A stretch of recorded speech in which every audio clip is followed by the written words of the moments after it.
cara digambarkan pornografi ni macam dadah. Even ada kajian dia tunjuk macam mana dekat bahagian struktur otak kita ni, bahagian otak yang proses rasa seronok tu sama macam dia tengah on cocaine. Oh, serius lah? Macam on cocaine.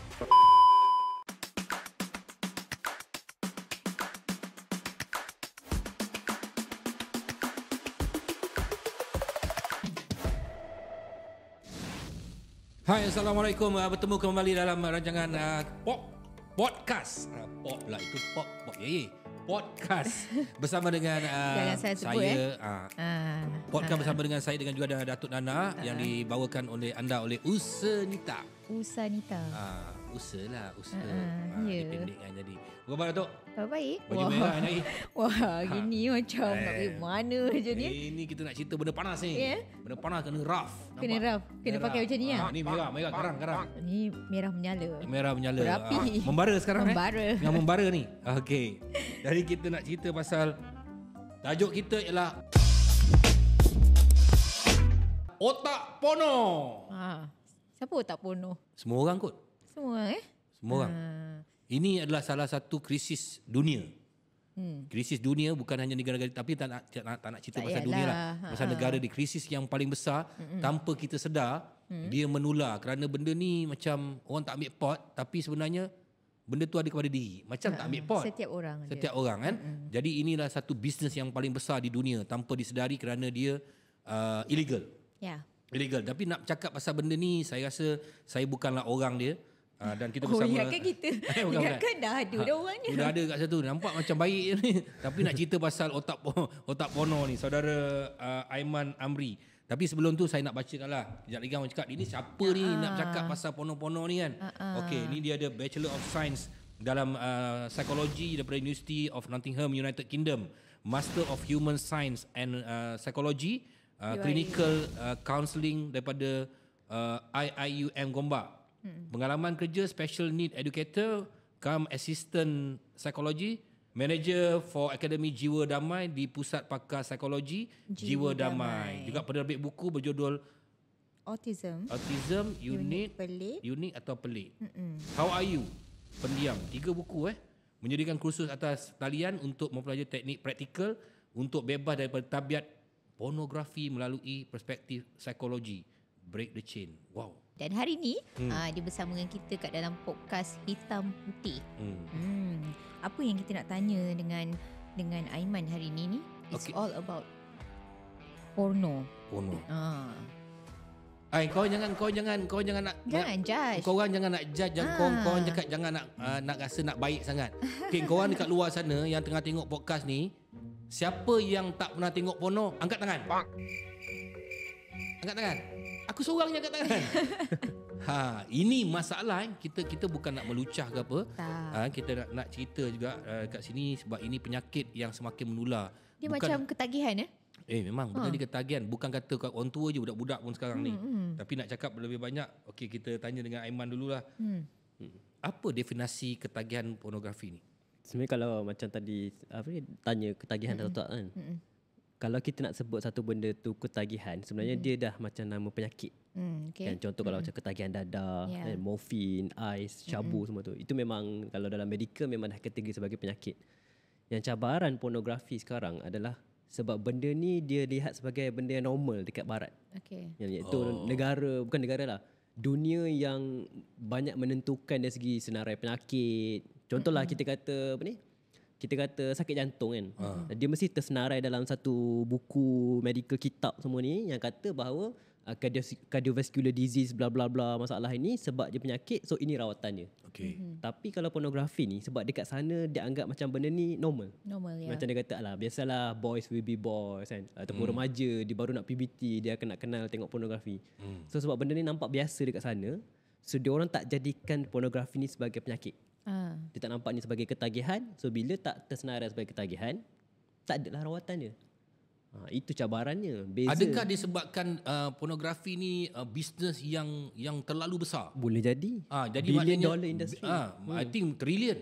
It's not billion, it's trillion dollar punya industri. Dan diorang siap ada Sama apa? Macam kita ada Grammys Award, ada Oscar. Diorang ada dia pelakon adult ni pun ada anugerah tersendiri. Saya pernah tengok tu dia kata I'm very proud my daughter won a best actress. Dia proud Dia proud. Sebab banyak duit menang. Yelah, Dan maksudnya buat duit macam Aiman cakap, dia macamnya dia benda tu dah jadi normalisasi lah. Normalisasi. Beza dengan budaya kita kan, dekat budaya timur. Saya tahu macam Datuk kata kan, orang ramai sekarang tengok kan. Tapi sekurang-kurangnya kita tak proud kita tengok. Okay. Kita tak ada lah waktu zaman sekolah dulu contohlah ajak ramai pasang tayangan, tak ada benda tu. Tak ada. Ada. Kau jangan cakap tak ada. Ada. Saya tak tahu kalau ada sekolah Datuk. Ada, time saya ada. Dahsyat. Time saya tahun 80-an dulu kalau dapat satu VHS ni kan, kita tengok ramai-ramai. Jangan macam jangan nak cakap aku jahat, kau orang baik. Tak, bukan nak cakap Datuk jahat. Tak tahu pun ada. Itulah. Zaman saya masa lagi budak-budak semua tengok senyap. Kau duduk mana? Kampung kau? Mungkin tahun lain kot. Tak, kau duduk mana? Duduk Kelantan. Memanglah tak ada. Memelah. Kelantan tak ada kan. Tapi ada juga tapi macam aku duduk KL. Benda ni adalah barang ni. Dia bermula macam ni. Dia bermula bukan dengan video. Dia bermula dengan buku. Yes. Majalah Playboy. Majalah. Dan kita juga dekat Malaysia juga ada juga menerbitkan novel-novel berunsur seks. Seperti contohnya Mona Gersang. Tahun bila tu? Tahun 80-an. 80-an, 70-an ujung dah ada orang Malaysia yang menulis buku ni. Dan buku tu di ban. Mengenai seorang guru, seorang budak perempuan sekolah bernama Mona. Mona ni digambarkan cantik dekat dalam novel tu dan dia di apa ni orang cakap oleh guru dia sendiri. Mona ni. Dia menggambarkan Mona ni cantik, badan cantik, simbol seks. Jadi buku ni terlalu laris sehingga kan kalau kita dapat sekeping pun dah okey dah macam tu. Saya ingat lagi saya betul serang lah kan. Saya ingat lagi dalam buku tu ditulis bila Mona muncul di gunungnya tanpa seurat benang. Di gunungnya. Kau bayanglah gunung dia tak cakap buah dada. Ayat dia tu ayat novel di gunung lah. Di gunung yang montok tanpa seurat benang. Kita imagination. Ya. Maknanya dia bermain dengan imagination masa tu. Lepas novel-novel tulisan-tulisan ni keluar, dia keluar pula majalah gambar. Zaman bertukar kan, zaman teknologi bertukar, keluar gambar. Kemudian baru keluar video. Masa sebelum tu tak ada video. Mana orang hanya buat untuk televisyen, untuk filem. Tapi bila dah ada benda-benda macam tu, tapi di negara-negara barat dah adalah filem-filem yang bercorak macam tu. Kan? Jadi bagi macam kita tengok filem-filem orang putih sekarang pun, bagi dia benda tu biasa. Biasa dan bukan hanya di negara orang putih. Sekarang ni dah menular sampai ke Indonesia. Kalau kita tengok dekat dalam porno punya ni, dah ada juga made in Malaysia. Okey, cakap terus Aiman macam mana teruknya sekarang ni ketagihan pornografi dekat Malaysia ni, di kalangan kanak-kanak dan juga dewasa. Dia yang jadi teruk, saya tak nak cerita skala dia teruk berapa lah. Tapi nak kata dia teruk tu sebab benda ni masih lagi tabu. Tabu ni maksudnya adalah orang tak boleh nak openly cerita benda macam ni. Macam sekarang, ni podcast kan. Jujur saya cakap, ni first time sepanjang saya duk cerita benda ni. Ni first time orang jemput cerita pasal topik ni secara terbuka. Okay. Sebab macam tadi yang orang kita buat video secara online untuk belajar kan. Kelebihan benda tu adalah sebab bila online, orang boleh join dengan identiti dia dirahsiakan. Berbeza. So bila dia datang, contohlah kadang kita bercerita buat webinar ke, ada course semua kan. Kadang ada orang guna nama sepatu merah, ataupun dia guna nama hamba tersakiti, macam-macam lah nama macam tu kan. So bila nama bukan sebenar. Dia bukan nama sebenar, menyebabkan dia lagi berani nak pergi dapatkan bantuan. Tapi kalau kita buat open, contoh siapa nak datang? Siapa nak datang kan? Mengaku, betul. Contoh kalau kita buat webinar ataupun kita buat macam conference lah, contoh macam yang orang buat dewan semua. Siapa nak datang? Tak ada. Kalau datang pun mesti kita macam orang dah pandang, orang akan tak pandang. sangka dia ni kan. Pakai tudung baju merah macam ni. Dataran beribu member sendiri. Pakai baju koyak-koyak. Aku dah memang digambarkan begitu. Tak ada maknanya. Tak macam ni lah. Pakai tudung, ada dia gelang. nak cerita, jangan potong boleh tak? Tak apa, okey je. Dia sebab benda yang tabu ni yang jadi bahaya. Kalau macam dekat Amerika, dia orang ada gerakan yang besar pasal ni, nama kalau pernah dengar FTD, Fight the New Drug. Fight the new drug. Fight the New Drug. Dia macam bahasa kita NGO lah. Dia non-profit organisasi dekat sana. Antara yang banyak menentang pasal sebab cara dia gambarkan pornografi ni macam dadah. Even ada kajian dia tunjuk macam mana dekat bahagian struktur otak kita ni, di mana dia macam dia buat scan otak, dia tengok perbezaan antara orang yang ditayangkan image dan video yang pornografi dengan orang yang tak ditayangkan apa-apa, maksudnya video normal yang neutral. Bahagian otak yang proses rasa seronok tu sama macam dia tengah on cocaine. Oh, serius lah? Macam on cocaine. Maksudnya ada part yang macam reward kan. Maknanya dia merosakkan otak lah kira. Berpanjangan rosak lah. Kalau dah dia sebut rawatan tadi, maknanya ada penyakit lah. Tapi macam cakap sebab kan? yang menentukan penyakit atau tak ni adalah sana. So bila dia orang tak gambarkan sebagai penyakit. Ni saya bagi contoh situasi kat hospital Kalau ada patient datang unit secretary, dia kata dia ada ketagihan dadah. Kita ada spesifik A sampai Z. Apa contoh rawatan nak kena buat, ada klinik nak kena pergi, kita panggil addiction clinic semua kan. Ada rawatan, ada ubat kena ambil slowly, nak lawan balik. Tapi kalau dia datang dengan keadaan, saya ada ketagihan pornografi, doktor, psikologis, kaunselor tak ada panduan yang kita boleh guna ni sebagai ni. Sebab apa? Sebab dia tak senarai sebagai penyakit. So apa yang kita boleh buat adalah kita gunakan pendekatan yang sama. Cuma tak adalah bagi ubat juga untuk kan. Tapi terapi yang berkaitan counselling dia buat tu, kita relate balik dengan ni. Sebab apa? Sebab kita ada satu elemen tambahan. Contohlah kalau yang kaunselor yang ataupun psikologis yang conduct tu seorang Muslim kan. Mungkin ada pendekatan, dia tahu bahawa budak ni ataupun sakit ni dia perlukan bantuan dan dia kata dia nak berhenti. So dia gunalah pendekatan yang tu. Dari segi agama ke? Dari segi agama ataupun dari segi, dia masih guna terapi yang sama. Tapi dia mestilah pesakit tu sendiri kata nak berhenti. Dia tak boleh kata, kalau datang dia kata saya ni selalu tengok pornografi. Tapi kalau dia tak kata dia nak berhenti, dia tak ada kata dia nak rawatan untuk berhenti, kita tak boleh nak bagi rawatan. Tapi kalau saya buka tempat rawatan ni, senang je. Aku akan buka satu tempat macam kawasan, aku ambil satu pulau lah contoh kan. Pulau tu tak ada line, internet tak ada. Baik lah dia. Tapi bila dah kembali ke tanah asal, tapi maksudnya kalau takkanlah kau duduk situ setahun, aku ubat kau setahun, kau balik, mampus kau lah kau pergi buat balik kan. Itu yang tapi kalau setahun tu aku rasa dengan terap agama apa semua, aku rasa okey, jangan bagi line telefon je. Wifi kalau ada mampus. Dia mesti tengok. Pada pendapat aku lah, mungkin aku salah lah.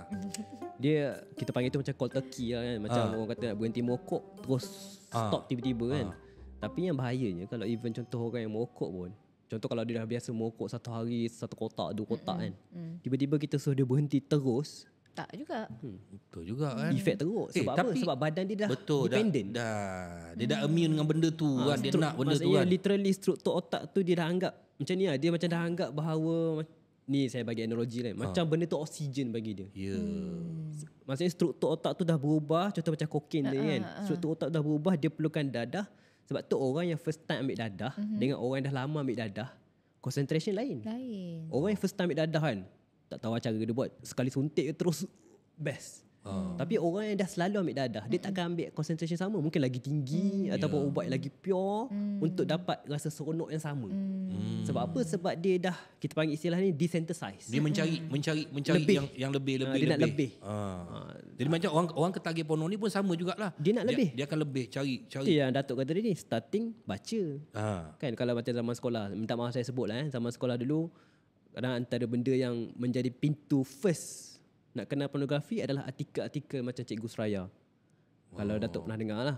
Artikel Cikgu Suraya. Dia, tapi janganlah pergi, Datuk jangan pergi search lah. Jangan pergi cari. Tapi nak kata itu adalah macam permulaan kepada budak-budak sekolah untuk kenal benda-benda macam ni. Dia dapat have a taste. Kita panggil kan. Dia macam dapat satu taste. Best pula. So dia akan cari lagi. Lepas tu kalau dia berubah kepada gambar. Lepas tu even kalau video sekalipun. Video dulu 3GP je. Mungkin kualiti 360p. Sekarang 4K, 6K, 8K. Sekarang dah apa orang panggil, pakai tu lah. VR semua. Boleh rasa macam benda tu depan mata. Depan mata. Dia boleh rasa macam pelakon tu buat pada dia. Jadi sekarang ni dia sampai ke tahap tu penjagaan dia. Maksudnya orang pakai VR tu dia boleh select siapa yang dia nak. Yes. Dia Nak dah langgani. jadi macam Jadi maknanya tak dia perlu macam betul-betul kita pun. macam kita main game nampak macam dia akan bergerak macam tu konon-konon dia tengah bersama dengan orang yang dia hire yang dibayar tu. Nak Cina ke nak Melayu ke apa semua Apa-apa dalam je tu. lah, semua Apa-apa dia. bayar je. Pakai VR macam sampai habis. Itu yang bahaya tu bila dia dah jadi customize. Dia bila customize ni dia akan effect bila hubungan sebenar nanti. Tapi Datuk Man tak silap saya 8 tahun 9 tahun lepas saya ada buat satu program lah kan, program keagamaan. Dan masa kita brainstorm ni ada satu kita buat brainstorming, jadi luahkan perasaan. Jadi ada satu budak ni, budak perempuan tau, pakai tudung tau. Dalam tiba dia kata saya ketagihan melihat porno. Kita semua macam terkejut. terkejut. Kalau dia cerita macam mana benda tu berlaku Dia kata bila dekat handphone dia, bila iklan datang, dia elak. Besok lusa datang lagi iklan tu, dia elak. Sampai satu ketika, tengok je lah. Saja, tak tengok. Tengok sekali. 3 hari lagi teringat pula. Tengok lagi. Itulah titik permulaan dia. Titik permulaan dia. Dan benda ni berlaku memang kan. Jadi lama kelamaan dia jadi ketagih. Dia cakap dia jadi ketagih. Addicted hari-hari setiap jam nak tengok. Dan akhirnya dia kata rupanya jalan itu membuatkan dia belajar tentang psikologi, tentang porno ni, dan dia buat tesis tentang porno dekat Malaysia. Sekarang ni dia salah seorang pakar jugalah. So apa kalau tanda-tanda kalau kita nak tahu orang tu dia addicted ataupun ketagihan dengan pornografi? Banyak orang tu dia suka pakai baju warna merah garang-garang. Pandailah Datuk. Ayo, saya tanya soalan itu. Soalan tolong jawab. Bukan Datuk yang saya tanya. Okey. Aiman. Dia benda yang Baju merah, dua-dua baju merah abang ni. Aku baju hitam. Maknanya yang tak sama tu itu ialah yang tak betul. Macam mana Aiman? Datuk ni kan ni. Alah kau nak serius sangat. Bila cerita pasal porno nak serius sangat. Tadi Relax dah. lah. tiba rasa tukar baju lain pula. Marah je kan. Masalahnya potong je dia. Tanda-tanda dah Aiman. Dia yang Ada ke susah. tanda-tanda macam ni? Tengok. Dia potong orang tu cakap. Ni benda yang susah yang kita nak kenal. Sebab apa? Sebab benda yang melibatkan mental, benda tak nampak. Sebab dia tak ada kriteria, dia tak ada macam simptom. Contohlah macam apa? Muka bengis. Dia tak ada benda tu. Ustaz pun tengok porno. Boleh jadi muka dia memang bengis. Doktor pun tengok porno. So tu yang benda bahaya, Susah. benda tak nampak. Sebab tu biasanya antara cabaran pertama kita nak bantu orang yang tengah addicted dengan benda ni adalah dia mesti first step tu dia sendiri mengaku dia nak tolong. Itu Dia memang nak dibantu. first lah. Dalam terapi kita panggil benda ni insight. Insight ni maksudnya lah dia sedar dia ada benda ni dan dia nak berhenti dan dia pergi jumpa dapatkan bantuan. Dia tak macam contohlah macam Kita patah tangan. Kita tak boleh cam kan? Tak boleh Tak boleh nampak. Benda tak nampak. Benda tak nampak kan? Benda tak nampak. Siapa nak mengaku tak satu kan? Yes. Aku seorang yang mengaku ni. Kan? Kau orang kat luar tu bukan kau tak pernah tengok. Aku tahu kau pernah tengok. Kena tengok online. Kau mesti tengok je. Memang macam saya cakap tadi, budak sekolah ada 90%. Engkau tadi cakap masa COVID lagi ramai. Lagi ramai. Benda ni kat tangan. Dan yang lagi interesting kan waktu COVID. Zaman COVID kan zaman kita pakai mask kan, zaman apa kita quarantine duduk kat rumah semua kan. Quarantine. Waktu zaman pandemik tu ada satu syarikat pornografi ni yang website dia memang terkenal lah kan. Saya tak nak sebut, nanti ada yang pergi Google pula. Dia keluar statistik tau. Dia macam boleh keluar data-data, dia macam check tau macam bilangan apa yang paling banyak search, jantina apa paling banyak tengok kan. Macam Datuk kata yang perempuan tadi, surprisingly sebenarnya ni Malaysia tau. Dia keluar statistik memang viral lah waktu keluar tu. Statistik dekat Malaysia penonton perempuan 2 kali ganda lagi ramai daripada lelaki. Dan lagi ramai tengok dekat mobile, dekat phone. So kurang kasih sayang. Kata tengok Korea, tengok Korea. Saya pun tengok Korea. Dan lagi kita macam peliknya sebab zaman pandemik tu kan kadang dia boleh daripada data tu dia tengoklah jantina, umur semua, negara apa semua tu. Yang lagi yang saya boleh kata interesting lah, keyword pun berkaitan dengan zaman pandemik.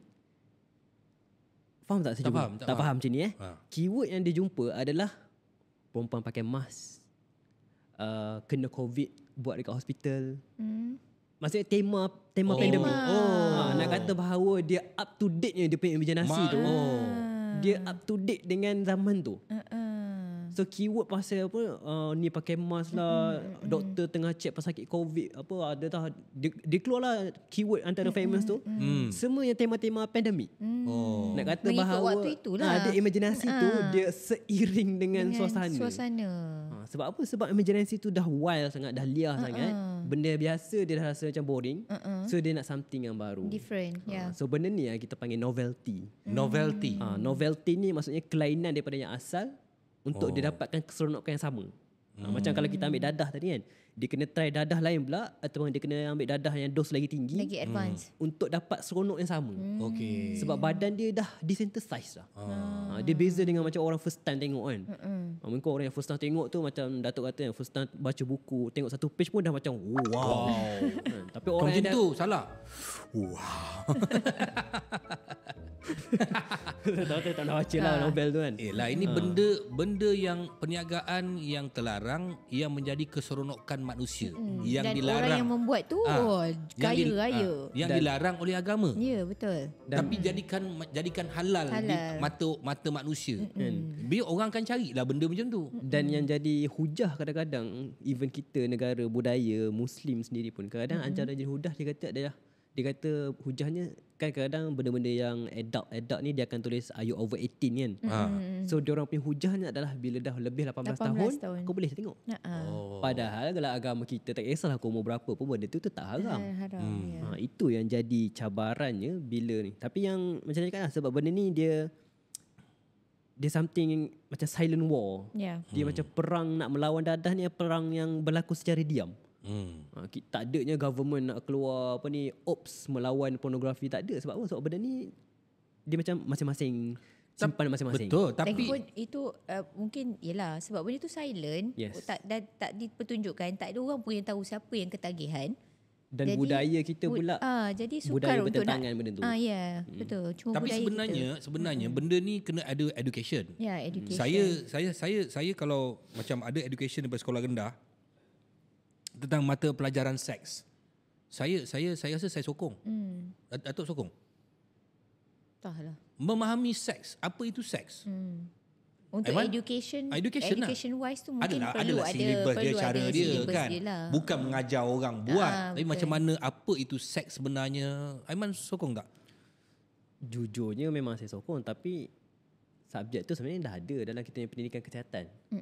Tapi yelah, dia macam sampingan, secebis je. Tak, ini memang satu memang spesifik macam matematik, satu subjek. Dia realiti ni memang bagus sebab benda ni education sex education ni mengajar pasal penyakit kan, ajar pasal pornografi kan. Tapi realitinya kita mampu ke tak? Sebab cikgu bukan kawal. Apa tu? Tenaga pengajar. Engkau lah salah seorang guru besar. Berapa ribu sekolah, berapa juta sekolah ada kat Malaysia. So cikgu kita sekarang pun dah burn out nak mengajar budak dengan sekarang dah tak ada subjek yang sedia ada. Subjek sedia ada dah ni semua kan. Tapi boleh start sikit-sikit lah. Boleh start sikit-sikit lah. Kalau kita cakap tak boleh sampai bila? Sebab apa? Saya cakap macam ni sebab ketagihan pornografi ni sudah semakin meruncing. Kita tak nampak dia meruncing sebab kita tak ada cerita open macam ni. Semua segan nak cerita. Semua segan. Tapi hari ini aku bawa untuk open cerita macam ni, sebenarnya dia dah meruncing. Macam awak cakap tadi kan, 90%, saya silap 99% orang Malaysia ni pernah tengok porno. Sebab dia lalu dekat kita punya gadget-gadget ni semua. Ini masalah. Dan kadang-kadang benda tu yang macam Datuk kata dia close sikit. Dia takkannya terus keluar. Ni macam teaser. Bila dia ada data, bila dia ada data kita, data kita ni bila dia ada data kita, dia marketing dia akan buat kerja. Dia hantar sikit dulu. Macam dia jual kasut Adidas, kasut sukan ke apa benda, dia akan hantar dulu. Dia tengok orang tu terpengaruh tak? Terpengaruh. Okey, dia ni suka sukan, dia akan kaji. Jadi maknanya bila dia dah tahu orang tu dia suka kepada pornografi dan dia akan hantar selalu. Itu cara marketing dalam digital. Sebab dia orang boleh tahu siapa yang masuk, siapa yang dia boleh tahu. Sebab data tu dah ada kan, bila kau masuk je dia dah tahu dah. Sebab tu kalau kadang-kadang kita tengok kan, ada macam tengok sumbang mahram. Sumbang mahram ni berlaku sebab apa? Kadang-kadang ada orang tua atuk pergi buat rogol cucu. Bapa rogol anak. Anak rogol mak yang berlaku dalam negara kita. Sebab daripada benda-benda ni lah, macam porno ni lah. Macam dia orang pergi tengok kat mana-mana, balik rumah kecil, rumah susah, tengok ada tiba anak tidur terangkat kain sikit. Dia pula dah minum apa, ketum ke, dah minum isap ganja ke, isap dadah ke. Kita tak tahu. Minum arak ke apa benda, tengok hilang rogol anak. Banyak kes berlaku. Betul. Semuanya bermula daripada ketagihan porno ni lah. Mana dia nak tujukan, bini dah tua. Contoh ni, saya open cerita pasal benda ni. Sebab tu kadang-kadang kita tengok negeri-negeri yang tak ada tempat-tempat pusat pelacuran, banyak kes-kes macam ni boleh berlaku. Sumbang mahram. Sebab pusat pelacuran ni, kalau saya cakap orang akan marah. Pusat pelacuran ni macam dia perlu. Macam kau rasa perlu tak perlu? Perlu macam mana tu? Okey. Sekarang ni pendatang yang datang ke negara kita ni ada lebih kurang 3 juta. Yang bekerja dekat negara kita ni. Bini semua tinggal ni. Bini semua tinggal. Namanya pun lelaki. Kalau dia tak faham maksud saya? Tak keluarkan, dia nak tonjol kat mana? Dia tengok anak bini kita, anak dara kita, lalu saya silap dia rogol anak dara kita. Dia boleh jadi sampai ke tahap tu. Sebab benda ni kan bermain dengan ni, dan dia orang pun duduk sini, pun duduk kat malam tak kerja, dia pun tengok benda yang sama juga. Tengok porno juga. Jadi bila ada rumah pelacuran tu, at least dia pergi bayar kat sana. Itu pandangan saya peribadi, tapi engkau orang fikir sendiri lah. Mungkin aku salah, tapi mungkin aku betul. Come on. Susah sikit nak jawab. Memanglah susah sebab benda ni tak di open bercerita macam ni, memang susah. Kan? Sebab aku open. Tapi tajuk kita hari ni ketagihan porno. Dia membawa kepada tu, Datuk. Ya, tapi ulasan Datuk tu membuatkan dia tak boleh nak jawab langsung. Itu pandangan saya. Aku tak belajar. Kita discuss. Cuma ambil hati. Cuma satulah bila Datuk buat macam tu, adakah dia menyelesaikan masalah yang takkan selesai. Yang doktor kata, kita panggil istilah tu adalah sexual repression lah. Sexual repression atau sexual urge tu dia telah ditahan sebab dia macam Datuk kata pasangan semua dekat rumah semua kan. Tapi macam kita cerita tadi, orang yang dah kahwin walaupun dia dah bersama isteri dia, tapi addiction tu masih ada, dia akan tetap tengok juga. Ya. Jadi kalau pandangan Datuk dengan adanya rumah pelacuran macam tu kan, dia akan menyebabkan lagi, okey inilah bahasa mudah kita, inilah cara untuk dia melepaskan. Melepaskan kan. Tapi in the same time dia tak menyelesaikan pun. Tak, bagi saya untuk menyelamatkan. Kalau katakan 3 juta orang ni ada kat keliling kita, kalau dia tengok anak dara kita, tak dia panjat rumah kita, something like that will happen. Kalau sumbang mahram boleh berlaku, apakah benda itu tak boleh berlaku? Dan benda ni pun dah berlaku. Berapa ramai warga asing yang bawa lari anak dara orang, yang bawa lari bini orang, yang panjat bini orang. Benda ni berlaku. Tinggal benda ni tak diheboh-hebohkan sangat. So be open lah. Dalam kehidupan memang ada berlaku. Cuma yelah, kalau kita kata benda ni untuk nak prevent, nak kata tak boleh ada benda ni, susah. Because macam you cakap tadi, penyakit ni sukar untuk you nak tahu siapa. So sama juga dengan cure, saya rasa. It's not easy for kita nak cure, nak tutup tu, nak ni ke, susah. Sebab benda ni you tak dapat nak apa orang kata? Boleh cure, Datuk. Yelah, nak cure dari segi orang tu willingness dia nak pergi untuk nak baik, itu pun dia kena mengaku, dia sendiri kena ambil inisiatif tu untuk nak buat. Tapi kalau you nak suruh benda tu dalam masa macam tadi Datuk kata untuk nak drastik, nak letak orang kat satu pulau, that should itu bagi contoh itu yang saya ambil balik. Contoh tu saya rasa itu yang agak susah dan sukar nak prevent. Sama juga macam you cakap tadi pasal pendidikan kat sekolah. Sama juga dia Aiman kata juga tadi, cikgu ramai, pelajar ramai, nak educate benda tu susah. So everything sekarang ni kita nampak benda tu susah, tetapi ia boleh bermula dengan sedikit demi sedikit lah. Saya percaya sebenarnya pendidikan sebenar kalau kita nak ajar benda ni bermula pada rumah. Agama. Bila mak ayah sendiri yang sendiri takut-takut nak cerita benda ni. Kan, contohlah macam kita dah kahwin kan.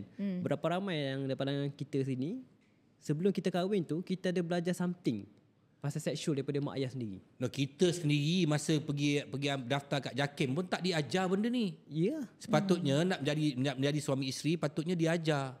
Dalam kursus tu kena patutnya kursus nak jadi suami isteri tu pihak JAKIM pun kena masukkan sikit pengajaran sampai pasal seks ni apa benda semua. Pendidikan. Dan kadang-kadang kursus kahwin pun jadi melucah juga.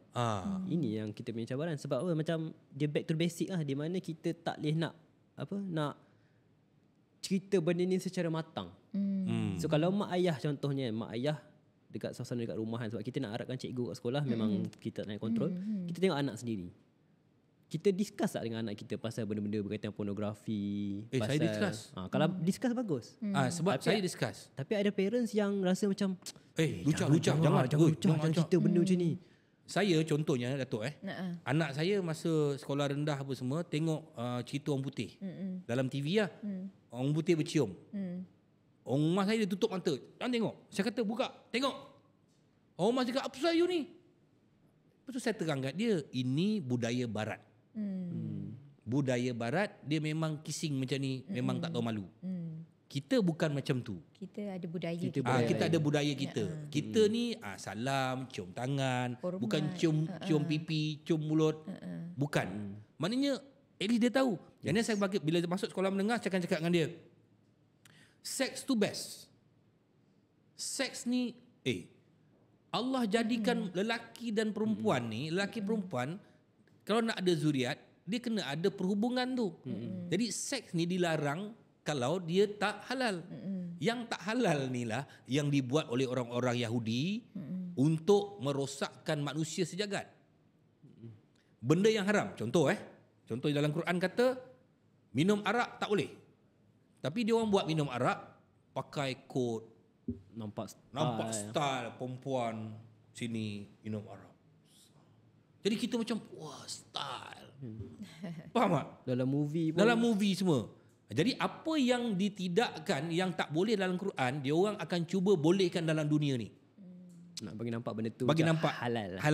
Dia nampak benda. Jadi maknanya sebenarnya apa yang haram kat dalam Quran tu, dia orang akan jadikan benda tu bisnes. Bisnes yang besar. Dan dia tahu kenapa Allah haramkan benda tu. Sebab manusia akan rosak dengan benda tu. Sebab itulah akan jadi bisnes dia. Kalau contohnya orang minum arak, lepas tu dia tengok porn, apa akan jadi pada dia lepas tu? Dia tak boleh kontrol diri dia. Mungkin tak stabil, mungkin berogol ke apa benda. Sebab tu saya bercerita dengan anak-anak saya. Tapi saya cakap dia, seks tu best.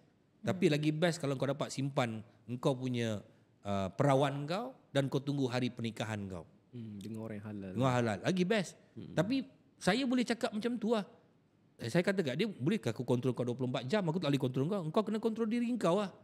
So kita kena open dengan dia orang, Datuk. Maksud saya. Nak pula macam orang kampung cerita kau, tak boleh, jangan. Tak boleh. Kita kena open dengan dia orang. Mana yang baik? Ini tak baik. Ini okey. Kena cakap dengan dia orang. Tapi sekarang ni lebih baik kita berterus terang ataupun kita educate the way macam Datuk educate tu. Sebab sekarang dia orang kalau kita tak cakap pun benda boleh ada kat gadget. Dia orang boleh cari sendiri. Betul yang orang kata pepatah, kalau kita tak ajar anak kita pasal ni, akan ada orang lain yang akan ajar. So orang lain tu yang kita nak kontrol kan. Pelakon-pelakon dalam internet. Dan bila search habis semua keluar. Apa pun dia orang boleh tekan je kat ujung jari. So tapi yang isunya kadang si ayah nak mengajar, mak nak mengajar. Tapi statistik yang saya kata kat Malaysia ramai tu pun adalah kalangan ibu bapa juga. So dia macam nak mengajar anak-anak ketam jalan dengan elok. Dia pun sebenarnya dia sendiri pun juga. kaki pornografi juga. So macam mana dia nak cerita benda ni, kalau dia sendiri pun senyap-senyap, dia pun tak nak cakap. So bila dapat tahu anak dia ni, dia pun so itulah kita antara permasalahan dia tu. Nak selesai barrier pertama yang kena tembus dulu. Jadi benda ni macam jangan apa cerita benda macam ni kan. Tapi dia sendiri tengok. Dia sendiri buat. Dia sendiri tu macam dia kata macam mengajar ketam anak ketam berjalan kan. Nak mengajar anak ketam berjalan. Jadi benda dia sendiri buat. Ini kita discuss ni bukan nak cerita aib siapa apa semua. Tapi kita nak cerita macam benda ni dah sebenarnya kat Malaysia ni dah teruk. Dah teruk. Bila zaman tu lagi tinggi teknologi, lagi tinggi dia punya lagi high end, lagi senang, lagi orang kata benda tu umpama tak payah ni depan mata ada, pakai macam you all cakap tadi, pakai VR lah, pakai apalah. Memang saya rasa pornografi ni okey. Saudara Rahman, Pornografi ni bukan hanya lelaki dan perempuan. Ada juga lelaki dan lelaki, perempuan dan perempuan. Ya. Dengan barang pun ada. Dengan barang pun ada. Memang ada istilah kita panggil dalam apa? Dalam penyakit ni kita panggil dia parafilik. Parafilik ni adalah seksual yang tak normal. Maksudnya rasa urge tu tak normal lah. Contohnya macam pedofilia dengan budak-budak. Itu pun di bawah kategori parafilik. Tapi ada lagi parafilik lain, contohnya bahasa masyarakat kita panggil macam fetish lah. Contoh suka kaki, suka bulu, binatang pun ada. Dengan binatang. Kita rasa macam pelik kan. Tapi sebenarnya Ada percaya tak benda ni tu. wujud. Benda ni wujud. No, bagi saya bila bisnes pornografi ni, dia akan membuat benda-benda yang tak masuk akal untuk orang pergi tengok. Macam orang buat filem, kau buat filem action. Bila banyak filem action, tapi filem action ni macam mana? So jadi banyak filem porno. Tapi porno yang macam mana? Dia buatlah dengan binatang ke dengan apa, janji orang lagi ramai orang tengok, lagi banyak duit dia dapat. Kan? Macam tu. Dia sebab imajinasi. Bila ya. imajinasi, manusia pula ada berapa bilion kat dunia ni. So macam-macam semua ada imajinasi masing-masing. Sebab tu sekarang yang merisaukan ni alalang sebab kita negara kita baru bukan negara lah, dunia baru masuk ke fasa baru ni, revolusi baru, iaitu AI. So bila wujudnya AI lagi, dia menaikkan. Macam sebelum ni kan, macam saya kata lah, dia start dengan video, dengan gambar semua, video, lepas tu gambar video makin cantik, video Blu-ray 4K semua tu. Sekarang dah mula ke arah AI pula. Kau nak perempuan macam mana kat dalam tu? Semua boleh. Nampak macam real. Sebenarnya sebelum AI, sebelum ni antara concerning issue adalah deepfakes.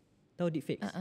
Deepfakes ni dia macam kita boleh tampal muka seseorang kepada pelakon tu, nampak macam real. Sekarang dah satu badan tu dia boleh buat. So deepfakes, tapi kekurangan deepfake dia masih perlukan pelakon yang sebenar. Dia just kena tampal je muka. Tapi bila dah ada AI ni tak dia payah. just ada prompt je. Semua benda dia dah custom Semua dah ada. Saya pun pernah tertipu. Ya. Saya tengoklah IG tu kan, saya cari pelakon, cakap pelakon ni cantik lah budak ni kan. Kat Endon lah. Lepas tu saya patut kat staff saya, kau pergi cari budak ni, aku nak ambil dia berlakon. Sekejap lagi dia datang Saya aku. pun dah tunjuk lah. Tengok bos, cantik. ini AI lah bos. Alamak, aku kena tipu. Kan? AI. Tu saya rasa macam dunia ni dah sampai rasa penghujung lah. Benda-benda mengarut macam ni boleh keluar yang akan merosakkan minda orang. Dan memang Dan saya rasa orang takkan berhubung dengan orang dah. Pakai AI je. AI satu. Tak lama lagi, baik dia orang kahwin dengan robot. Yelah, maksudnya itulah. Dah jadi dah dekat dah Jepun. jadi dah. Robot ni lagi best. Kau nak warna apa, kau tukar je, sekejap tukar colour. Kau nak macam mana, nak tukar muka dia, kau tukar kepala je. Kan, tukar je. Jadi ini akhir zaman lah kan. Robot tak ada hati perasaan. Jadi berbalik-balik pada porno, ketagihan porno ni, yang Aiman tahulah, kerosakan yang paling teruk berlaku dekat Malaysia ni, kerosakan yang macam mana yang ketagih porno ni bagi individu seseorang? Susah nak jawab sikit lah. Sebab dia bukannya directly. Contoh kalau ada berlaku something issue, kita bukannya macam kata okay ni berlaku sebab pornografi. Dia biasanya bukannya, dia masih lagi macam di apa? Diselindung-selindung kan? Dia bukan tu, dia lebih kita panggil multifactorial lah. Multifactorial ni macam Datuk kata tadi kan, bukan sebab dia tengok pornografi je dia rogol ni, tapi boleh jadi sebab tengok pornografi.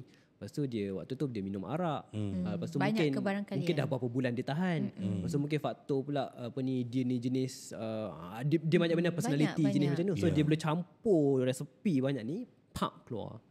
Tapi sebab kita orang biasa kan, biasanya kalau media keluar, media akan tunjuk hasilnya. Dia tak tunjuk proses. Tapi dia akan tunjuk macam contoh kalau punca yang paling nampak lah. Contoh macam dia memang pernah pergi dadah, dia memang ada kesan minum arak. Benda macam tu lah. Porno tu susah lah you nak. Sebab tu kalau macam yang melihat proses tu adalah golongan pakar lah. Contoh lah saya bagi pesakit pertama kata dia datang, dia kata dia nak berhenti pornografi. Lepas tu pesakit kedua datang, dia kata dia nak berhenti pornografi. Cara rawatan berbeza. Sebab apa? Sebab suasana kau mungkin lain dengan orang ni.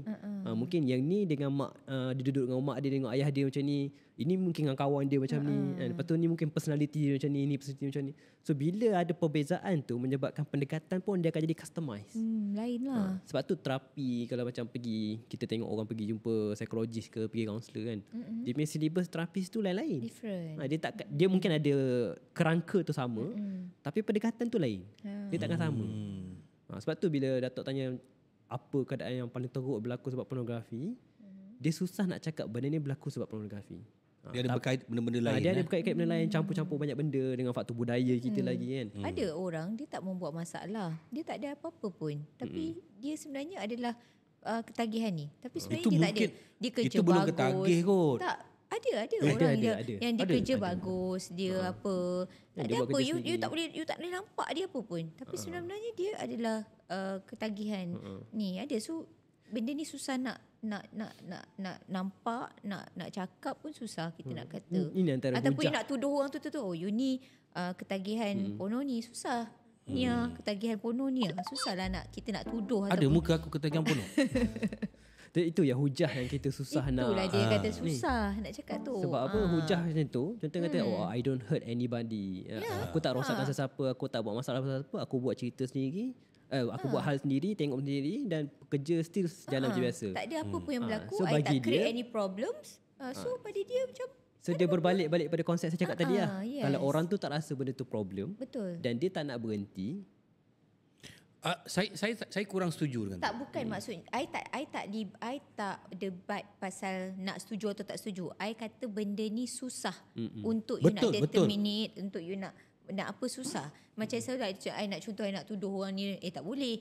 Susah nak. Tapi kalau orang tu orang tu dia dah start tengok, dia dah start tengok, sebab porno ni satu benda yang bisnes yang teratur, yang terancang. Okay. Porno ni bisnes yang terancang. Saya juga pernah tengok The Making of Porno. Saya pernah tengok. Cakap macam mana cara dia, buat kajian saya. Rupanya pelakon yang datang ni dia tak kenal each other pun. Dia datang kat sini tengah ada set macam ni, set macam ni. Lepas tu dia datang, okay, hi David. Okay, now dia bagi pergi mandi, pergi cukur apa semua. Okay, this going to be your partner. Dia macam tu baru kenal. Lepas tu of course dia ambil dadah punya. Macam mana kau nak berhadapan dengan minta maaf cakap kau nak berhadapan dengan kamera, engkau nak rasa lelaki tu nak sentiasa tegang. Tak boleh punya. Kameraman semua ada. Lampu macam ni semua ada. Nak ambil close up. So dia tak naturally sex dah. Tak natural. Dia Ini adalah semua lakonan. Yang mana badan dia orang di make up seluruh badan. Itu yang kita tengok. Cantik. Cantik. Handsome.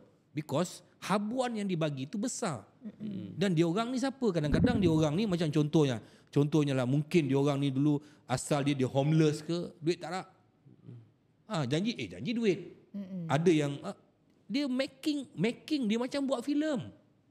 Bukan, saya cakap ini adalah bisnes yang terancang. Jadi kalau dia dah mula tengok Datuk, dia akan tengok dan dia akan tengok dan dia tak banyak sikit, dia akan mengganggu jiwa dia.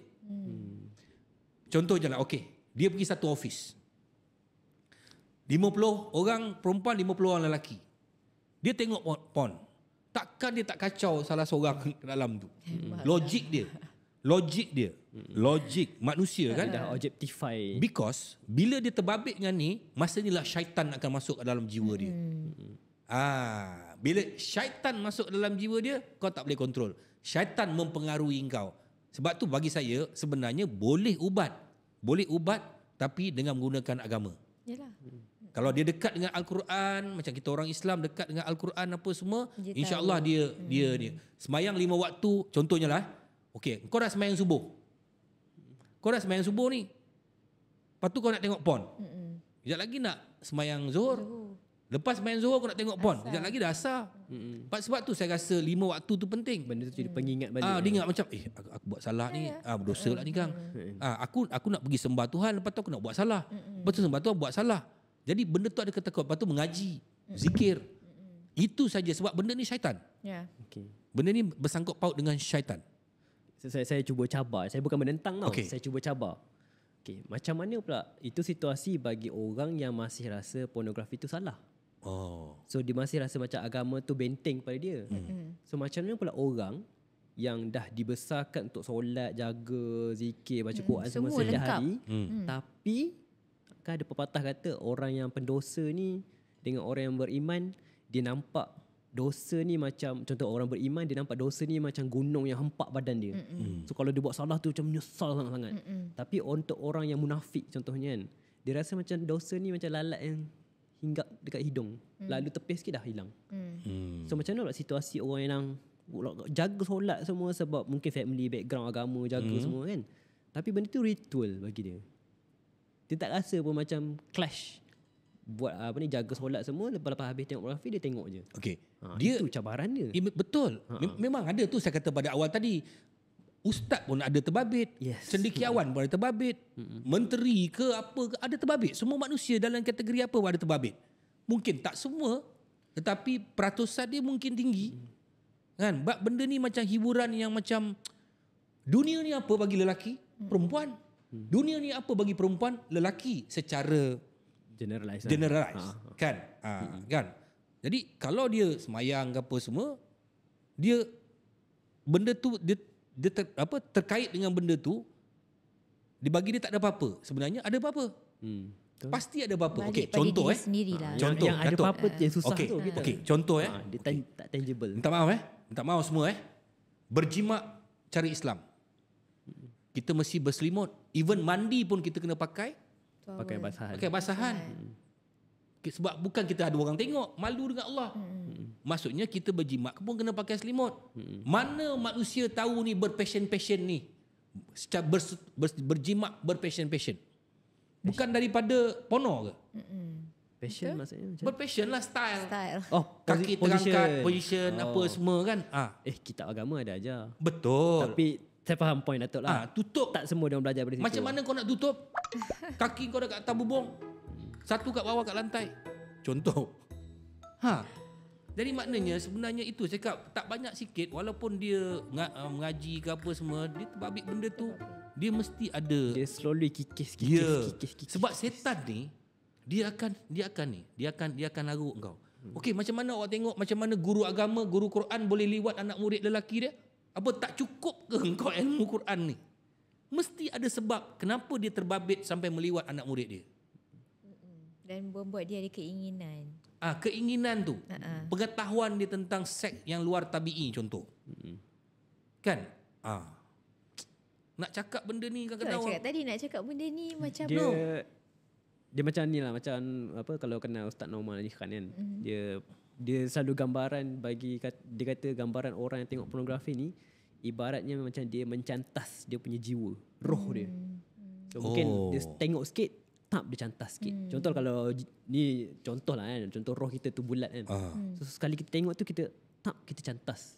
Kita cantas sikit. Lama-lama kita letak, lama-lama hilang, lama-lama roh tu rasa bersalah yang kata dia macam belajar agama, ustaz tapi masih tengok. Sebab apa? Sebab dia rasa macam dua identiti lah. Dia macam satu benda dia buat ritual kan, mengajar agama, ajar sekolah tahfiz ke. Tapi dalamannya ada macam bukan setan yang ajak dia lah setan. Dia lah setan. Bila macam Aiman cakap tadi, bila dah terbiasa, bagi dia tak salah. Sebab macam hati dah hitam. Macam kita langgar lampu merah, biasa langgar lampu merah, dia rasa bersalah. Ini saya rasa lebih dalaman lah. Soul, jiwa you. Dalaman dia dah tu. Benda-benda ni pun macam addicted ni is all inside you. Keinginan you, desire you, otak, semua dalaman kita. So kau tak bayar parking, kena saman. Biar saman. Ada rasa bersalah? Tak ada. Siapa rasa bersalah dia bayarlah. Siapa tak salah esok parking lagi. Jadi benda ni dah jadi macam tu lah. Alah bisa tegak biasa. Jadi porno ni sebenarnya adalah satu penyakit. Kita bukan nak cakap nak tuduh orang ni, nak tuduh tak. Kita discuss serius dia. Apa akan jadi? Okey, tak apalah, yang tengok aku punya ni mungkin orang tua-tua yang tengok ni kan, yang dah dewasa kan tengok aku. Tapi aku bercakap ni pasal kita ada anak. Aku dah ada cucu. Dengan zaman sampai ke AI hari ni, sebab tu aku panggil Aiman datang ni, dia ni pakar psikologi apa semua. Jadi aku bercerita ni, aku bukan pandang diri aku. Tengok generasi. Generasi akan datang ni dengan ada AI ni, anak cucu kita lah. Adakah nanti satu hari nanti dia orang tengok perempuan dia bernafsu? Buat apa dia nak tengok perempuan, baik dia tengok AI. AI tu lagi lawa daripada perempuan-perempuan kat luar ni. Memang zaman dia itu nanti. Zaman tu. Dan nanti dia akan gunakan apa yang dia nampak sebagai bahan. Contohlah kan, macam deepfake tadi lah. Dia suka pada perempuan ni, tapi tak dapat. Buat deepfake so apa yang dia buat? Dia ambil muka perempuan ni, dia tampal dekat pelakon yang sedia ada. So jadilah rasa perasaan ibarat dia dengan perempuan tersebut. So kalau dengan AI nanti lagilah. Mungkin ada apa-apa lagi Aiman nak tambah lagi, Aiman? For last. Itulah dia kembali balik kepada kita punya amalan sihat. Amalan kita lah. Bila hidup bertuhan, ni bukan sekadar tahu ada Tuhan, tapi takutnya ada Tuhan. InsyaAllah terjagalah. Tapi benda tu terlalu vague lah. Dia terlalu besar. Dan apa dimasukkan bertuhan kan, lain agama, lain pegangan. Tapi nak kata bahawa dia perasaan sebersalah tu yang kita nak kena ada. Untuk orang yang suka tengok, contohlah dia tengok, dia rasa macam tak ada apa kan. Dia rasa macam benda ni just another ritual budaya ataupun biasalah lelaki semua tu. Berbanding dengan orang yang dia tengok sikit tapi rasa sebersalah. Saya rasa lebih baik orang yang rasa sebersalah ni. Sebab dia masih ada rasa sebersalah tu. And the very fact dia rasa sebersalah macam, kenapa aku pergi tengok dia? Ya astagfirullah. The very fact dia rasa guilty tu, dia ada conscience tu pun satu petanda yang baik lah sebenarnya. Okey, itu yang kita nak discuss pasal ketagihan porno pada hari ini. Alhamdulillah, bukan kita nak mencela ataupun mengaibkan sesiapa. Dan bukan kita pun nak discuss benda-benda yang orang kata tak elok, benda-benda yang negatif. Tak, this is actually kita nak bagi different version untuk diorang ni, benda yang berfikir yang sebenarnya generasi akan datang. Benda yang perlu dirisaukan sebenarnya. Bukan perlu, memang memang kena risau. Kena risau. Okey, apa pun dalam conclusion tadi yang kita dapat ialah dia sebenarnya berbalik kepada parents tu sendiri. Education, kalau boleh kat sekolah pun kita boleh start, mungkin Kementerian Pendidikan boleh start, dan yang paling penting ibu bapa lah. Education, berterus terang dengan anak-anak. Kena ada discussion pasal open sikit discussion, bukan lucah tetapi open. Lepas tu dalam masa yang sama juga untuk melindungi anak-anak. Yang kita dah lepas lah anak-anak ni. Saya rasa agama nombor satu lah. Agama, dan selain daripada tu ibu bapa yang mendoa.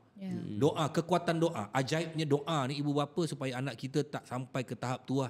Sampai ke tahap tu kalau dah sampai pun macam sekarang dah 90%. Kajian dulu yang tu 8 tahun budak-budak sekolah rendah kan. Jadi maknanya kita minta dia orang tak sampai ketagih ataupun tinggalkan perkara tu. Perkara tu akan datang kat dalam kita punya gadget ni. Walau apa sekalipun dia orang ni bisnes empire yang besar teramat-amat besar yang dapat mengawal satu bumi ni. Satu bumi ni dia orang kawal. The whole world. Apa pun yalah kita berjaga-jaga supaya kita tak terjebak ke dalam itu, ke dalam lembah yang lebih teruk disebabkan ketagihan pornografi ni. Ketagihan, betul.